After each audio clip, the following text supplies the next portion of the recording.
Can you do anything to increase your chances of having a baby boy or a baby girl?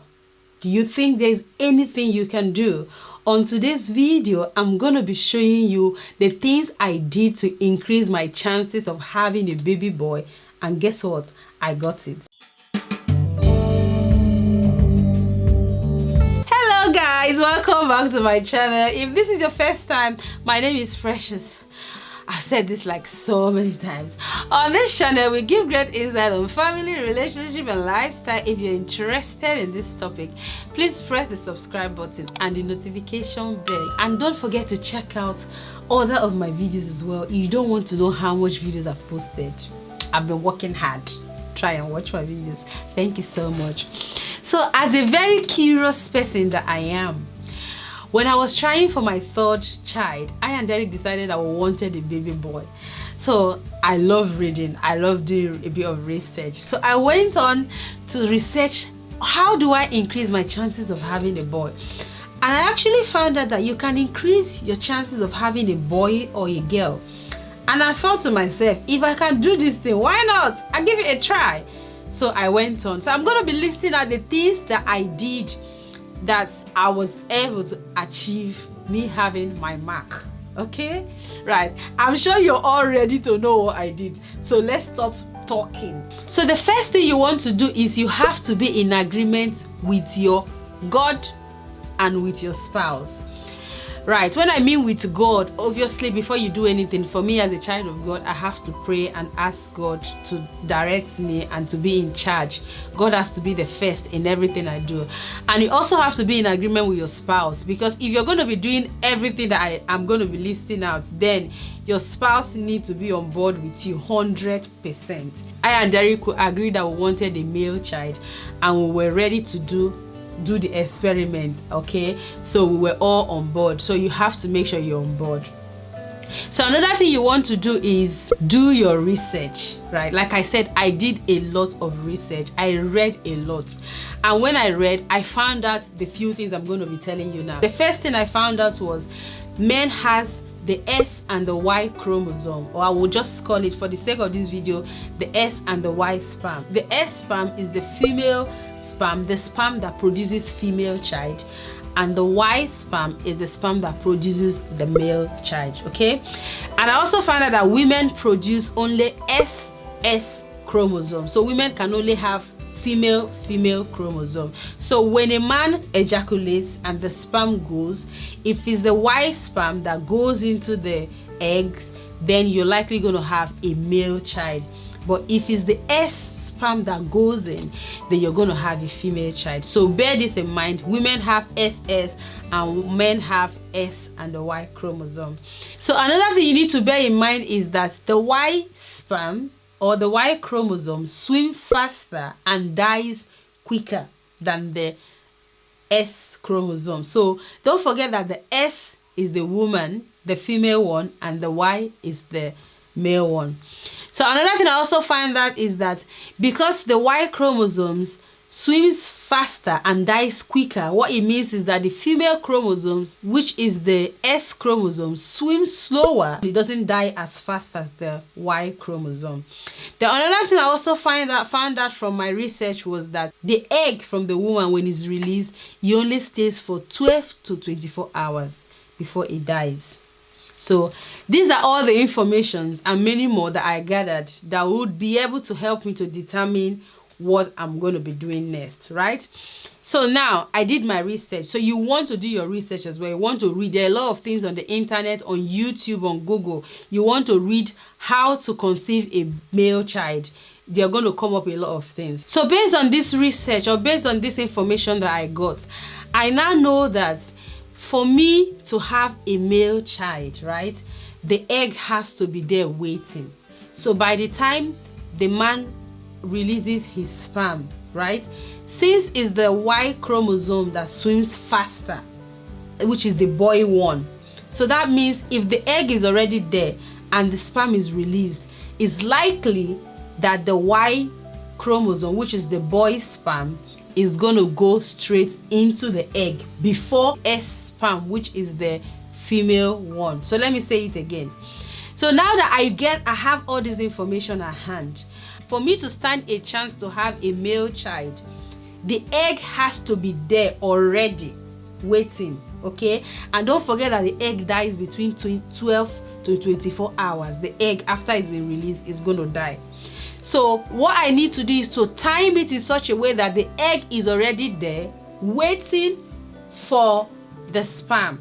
I don't have the sperm waiting for the egg, because if I have the sperm waiting for the egg, I'm likely going to have a woman child, a girl child, because the male sperm will probably die before the egg comes. And since the S sperm, which is the female sperm, stays longer, that's the sperm that will likely fertilize the egg.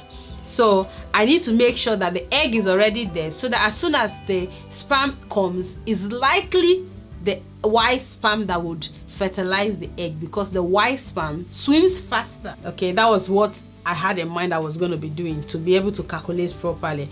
So another thing I did was I had to speak to a doctor. So personally, I'm one of those people that before I decide to start trying, I always go speak to the doctor to make sure that I have a go ahead, a clear, like everything is okay, you can go ahead. So now that you've spoken to your doctor to get just normal advice on, which is just to speak to your doctor, just to get that free, okay, everything is fine, you can go ahead. You now want to get your multivitamin. I'm going to show you the one that I take, okay? This is the one that I take. I don't know if you can see it.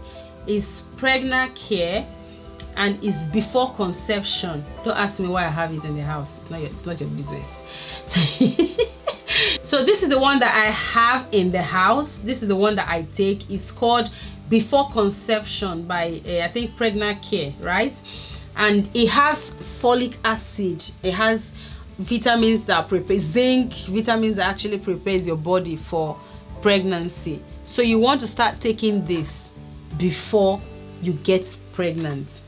Okay, so people just buy the normal folic acid, but I like to take this. I've taken the folic acid as well, but I'm taking this one. This is the one I like to take. So get your folic acid and start taking before you start trying for a baby. Now let's talk about the tricky part. You want to know your cycle. That's the next thing. The next thing you want to do after you've done everything, you've done your research, you've spoken to your doctor, you've gotten your multivitamin, you started taking your multivitamin, you now want to know your cycle, right?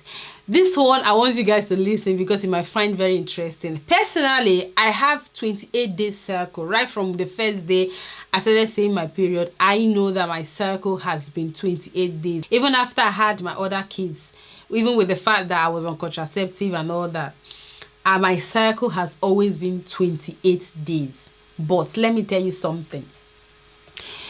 Usually, as someone that has a cycle of 28 days, people always say that, okay, 28 days, okay, if you calculate it from the first day of the period, on the 14th day, you're going to what? Ovulate. That's what they say, right?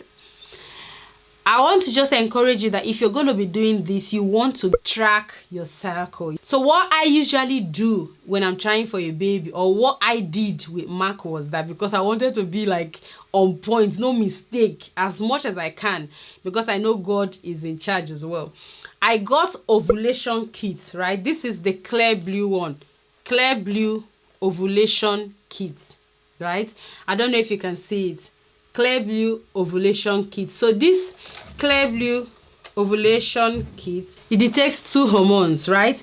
And this one, I always get the one of 20. So the one I got was the one of 20. So this is ovulation kit. So based on the norm, which says that if your cycle is 28 days, you're likely going to be ovulating on the 14th day, right? So I thought that, okay, I'm going to be ovulating on the 14th day. So what I did was I started using this kit from day 9. So I did this until day 14. So from day 9 to day 14, when I tested this thing, it showed that I wasn't ovulating, or I was not about to ovulate, okay? So based on the norm that I thought that, okay, 14 days, to be honest with you, I started feeling, usually when I'm ovulating, I started feeling the pain by my side the pain I usually get when I'm ovulating, I've already started feeling that pain. So in my head, I thought that 14 day, okay, it's 14 days, so I'm ovulating. I'm going to be ovulating anytime soon. 14th day I tested, it did not show. I was getting worried. So I tested 15, 16, 17, 18, 19, 20. It did not show. So this is somebody that ovulates, that has 28 days cycle. It is not changed at all. And on the 20th day, I've not started ovulating. I was getting worried, and I'm like, I've had all the symptoms of ovulation. It has stopped. So did I not ovulate that month? What's going on? So I was really worried. So on the 21st day, I checked. I wasn't ovulating. 22nd, I checked. I wasn't ovulating. On the 23rd day, I checked. I think on the 23rd day, I used one of these. Let me show you how it looks. It comes like this. This is the main one, and these are the tests. So if it's positive, or if you're about to ovulate, it's going to show you 3 things, right? So I'm just going to put this back. So on the box, it says if it shows just a round circle, then it's low. It means it's low. If it shows a high circle, which means it's blinking, a smiley face and it's blinking, it means it's high. Then if it shows a smiley face that is not blinking anymore, it's just steady, then know that you're going to be ovulating within the next 12 to 24 hours. So my dear sisters, I checked on day 25. Then it showed high. This is 25. I'm supposed to be ovulating on the 14th, 25. It showed high. So which means, okay, it means I'm about to ovulate. Then I tested on day 26. Then it showed peak. Okay, so when it showed peak on day 26, mind you, I did this in the morning 26. It showed that I'm at my peak. What it means is that I'm going to be ovulating within 12 to 24 hours.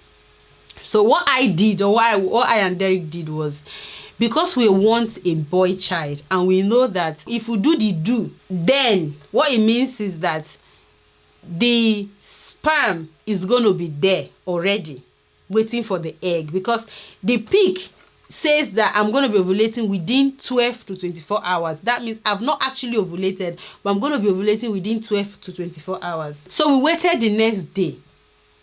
The next day, 24 hours after I tested. So let's say I tested 7 o'clock in the morning on 26th. We didn't do anything 26th. We didn't do anything 27 morning. So it was 27th night that we said, okay, now we think that the egg will be there waiting on the 27th night. So what we did was we held our hands together and we prayed. So you'll be surprised when you're praying before you want to do bad thing. So we held our hands together and we prayed. Then we did the do. After we did the do, we did not do any do again for like 4 days, 4 to 5 days. We did not do anything. And 2 weeks later or 3 weeks later, I found out I was pregnant. So we've calculated. One of the things that made me say I want to share this story is because sometimes women think that when they're having that pain that they're ovulating. My sisters, from my experience, I did not ovulate. And if I had followed that sign of, okay, I'm having that pain, I probably would have had sex and nothing. And it opened my eyes to say that, okay, there are some times that some women just don't even ovulate for that month, and they think they're ovulating. So this thing was, honestly guys, if you're going to try this thing I'm telling you, you cannot do it without this. Because if I had not done it without this, I would have done the do on the 14th day and not wait. So imagine the 14th day and we did the do on the 27th day. That's how many days? That's how many, that's not even in my, I would not even have thought that I'm going to be ovulating on the 27th day for someone that has 28-day cycle. So guys, it's very, very important to use this to be able to get that accuracy. So the pregnancy was okay, everything was okay, and we were, you know, when you did something, you experimented, and you just want to find out how, okay, what is it? Is it okay? Did you actually do it? Did you work? Is it something that we're going to try again and all that? So guys, after the scan, okay, the first scan was okay, so we went for the second scan. Everybody, we were not even going to check if the baby was okay. We just want to know the sex of the baby to see if what we did worked. And when I checked the sex of the baby, it was a boy. Honestly, I was so amazed. Obviously, we thank God, and we were grateful to God for making the thing work. This is what we did, and we got Mark. My amazing Mark, and I mark that. Yeah, so guys, so yes, so that's the thing. If you got any question, if you've got anything at all you want to ask me about this process that works for me, please feel free to ask me. I have experienced it. I did it. This is not what somebody did. This is what I did myself, and it worked for me. Obviously, there's nothing wrong in trying, right? I don't know if it's, honestly, I don't know, but I think it worked for me. So if you're trying for a particular sex, come on guys, experiment, try it. I am a very curious person. I am going to try anything that I can try. The only thing I can't try is what I cannot try. But if it's something I can try, I am going to try it, because there's no wrong in trying something. So thank you so much for watching this video. I hope you enjoyed it. I hope you've learned one or two things from it. Please guys, just before you go, please press the subscribe button and the notification bell if you haven't done that, and also watch my other videos. Thank you so much guys. Be grateful, be positive, and be yourself. See you on my next video. Bye.